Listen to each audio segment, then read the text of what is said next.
You know what I would have done? I would have taken them over. You know, as chickens is the Sussexes. Yeah, right. They have them. So I would have taken the Sussexes. The You fuzzy mean, chicken. wait, Oh, you let mean me tell my you the gift story. would have been... Nobody knows the story. They were looking for any reason to ingratiate themselves with the woman who they believe has snubbed them for some time. And of course, the fact that Oprah has gone public with this story is of huge benefit to Harry and Meghan. Picture it. Oprah Winfrey, the woman who helped Meghan Markle and Prince Harry detonate their royal bridge in 2021, sitting on a casual podcast talking about baby chicks, when out of nowhere she drops a line that ricochets through Hollywood like a champagne cork in a quiet room. I'd run them straight over to the Sussex sex. Yes, you heard right. Sussex sex. It's a stream. We don't have a pond, so can we bring the ducks over to your pond? Now, to the untrained ear, that's just a tongue twister gone rogue. But if you know Oprah, you know there are no accidents. This is a woman who built her empire one carefully weighted syllable at a time. She doesn't oops on mic, she orchestrates. And the timing? Chef's kiss. Meghan and Harry are already wading through a swamp of PR sludge, flopped deals, fizzled podcasts, and that increasingly mocked Netflix docuseries when their former biggest champion casually turns their precious Sussex title into a punchline.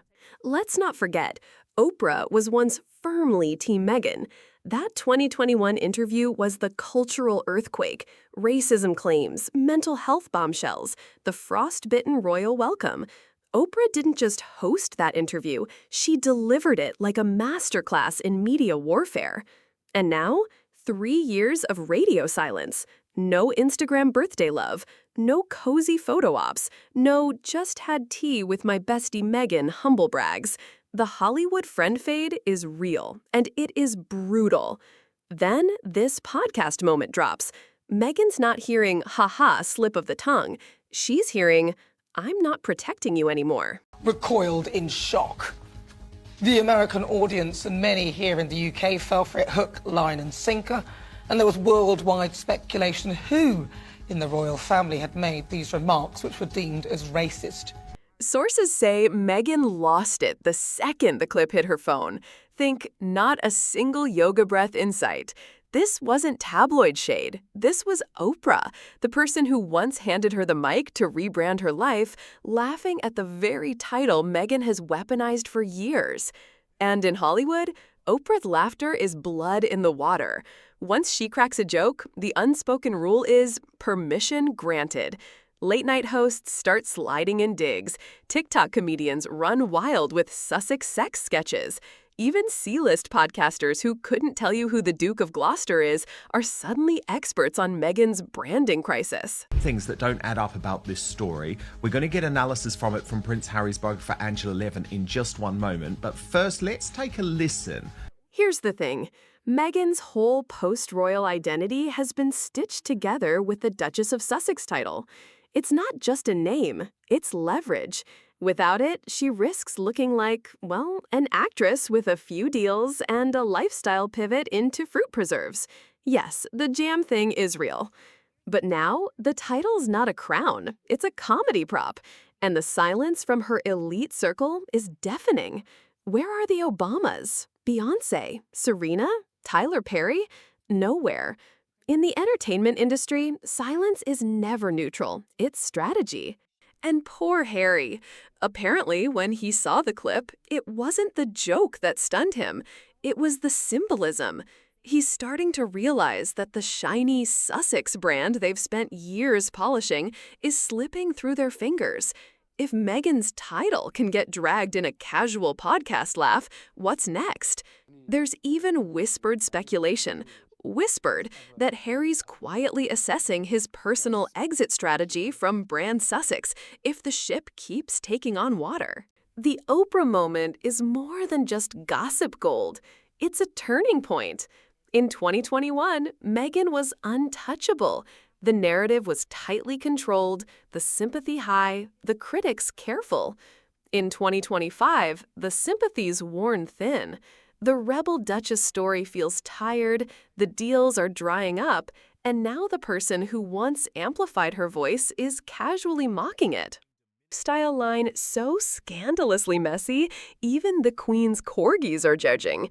This isn't just jam. It's a case study in celebrity delusion, branding gone bad, and what happens when royal fairy tales meet retail flops. Let's break it down, shall we? I don't know what world she thinks she's living in right now if she hasn't stepped foot outside the sort of gates of Montecito to understand that I don't know if your average American is going to be dishing out $14 for a pot of jam, or it's not really jam. So Meghan Markle was supposed to roll out this perfectly posh, pastel-drenched brand called America's Riviera Orchard. Think lavender fields, jam jars, and I'm not like other duchesses vibes. But plot twist? She ghosted her own brand name. Now it's called As Ever, which sounds like a closing line in a high school yearbook, not a bougie lifestyle company. What does As Ever even mean? And listen to this. The product rollout? A hot mess. She dropped a few jars of jam, literally jam, and crepe mix. But here's the scandal. There were barely any products available. Some say it was a fake sellout. Others whisper there was no inventory to begin with. Either way, she created a wait list for jam. Yes, darling, a wait list for freaking jam. I don't know who's advising her, but this reeks of trust fund marketing intern energy. No employees, no infrastructure, no plan, and yet she expects the world to line up like it's the new iPhone drop. It's not this like amazing collaboration that's going to create a dynastical fortune for them. It's just them groveling. Now let's talk about the Netflix deal, because this is where it gets juicier than that $28 jar of raspberry spread. So Netflix now has a product department. Who knew? And apparently, Meghan was slotted in to be the face of a little side hustle. But she didn't build a team, she didn't hire anyone until after the headline broke. And reportedly, she had zero ownership in the business. Translation? She's just slapping her name on jars and cashing checks. You can't call it a business if your biggest contribution is signing off on the font. This is all giving very, I woke up and decided to be a lifestyle mogul, with none of the grit. Meanwhile, she's out here dropping tea mixes and shortbread cookie kits like it's 2008 Pinterest core. I mean, did Gwyneth Paltrow teach her nothing? I think that she was definitely they're trying to get some of that 100 million that they plowed into this disaster back. Now here's where the plot really thickens. Word on the very chic street is that Meghan was deep in talks to collab with Flamingo Estate. Think Aesop's richer, cooler, avocado oil drizzled cousin. It was supposed to be the move. Meghan plus Flamingo Estate equals match made in minimalist luxury heaven. But just when it was getting serious, she pulled out and then launched her own suspiciously similar brand, complete with eerily familiar fonts, a near-identical aesthetic, and a name so vague it could double as a forgotten perfume ad. Girl, did you really just clone their vibe and slap on your own jam label? I'm not saying it's a ripoff, but if it looks like a jam jar and smells like a jam jar. Meanwhile, let's not forget her other venture turned flop, the podcast, canceled, canned, cut like a background character from Suits. And now she wants to be a jam queen? Where is the vision? Where is the story? Where is the bee farm in Montecito? The real issue here is branding whiplash. Is she a rebel duchess, a disruptor, or the royal Martha Stewart? Because right now, she's trying to be all of the above and ends up being none of the above. If she just embraced the chaos and sold us tea of regret, a soothing herbal blend for when your podcast bombs, I'd say take my money. But instead, we're stuck with jam and confusion. Only for Catherine, the real queen in waiting, to waltz into Wimbledon looking like a Renaissance portrait dipped in sunlight. Meanwhile, William, Baby, he's not even replying to the group chat. The future king is ghosting so hard, Casper's out here filing a trademark claim. Angela, because it's true, isn't it? William does want to banish him, which is why Harry is now sort of dangling this carrot to the royal family via Charlotte Griffiths. Now, let's rewind the royal reel a bit. Harry, our California-based exile, apparently believes that when the king, God forbid, dies, William is going to slam the gates of Buckingham shut so fast he'll leave scorch marks on the marble. So what's Harry doing in the meantime?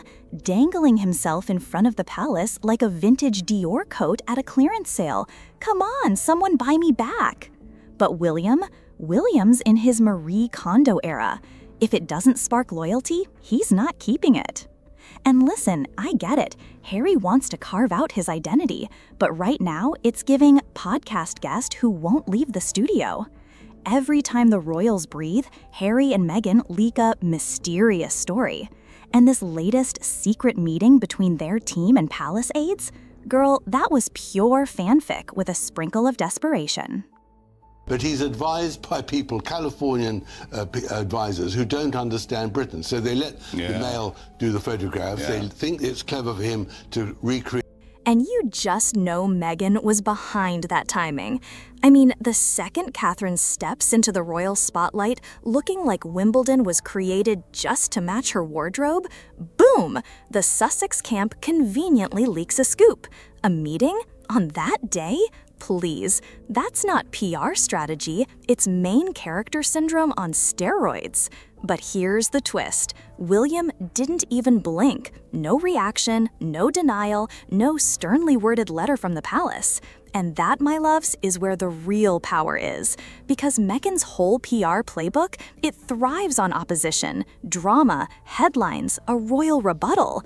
But when William doesn't show up to the fight, suddenly it's just Meghan shadowboxing in front of a flashing cursor. So, and I thought that the fact that they were only there for 10 minutes, that there was a camera. Meanwhile, Charles is trying to be the royal Switzerland, navigating this minefield while praying someone sends him a Father's Day card.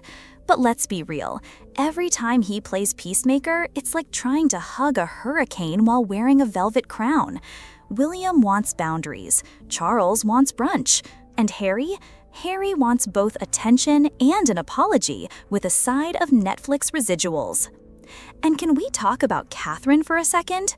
Because while Meghan is out here whispering about secret palace rendezvous and revenge memoirs, Catherine's just existing, gracefully, regally, and without uttering a single syllable. She didn't need a podcast, she didn't need a comeback tour, she just showed up in white and ate. The girl didn't steal the show, she is the show. And the best part? She did it while Meghan was trying to break the internet. Plot twist, no one cared. Forward, when he hasn't said an apology, hasn't got an apology for his father, who actually only in the beginning of... Now here's the conspiracy no one's talking about. Are we sure this isn't on purpose?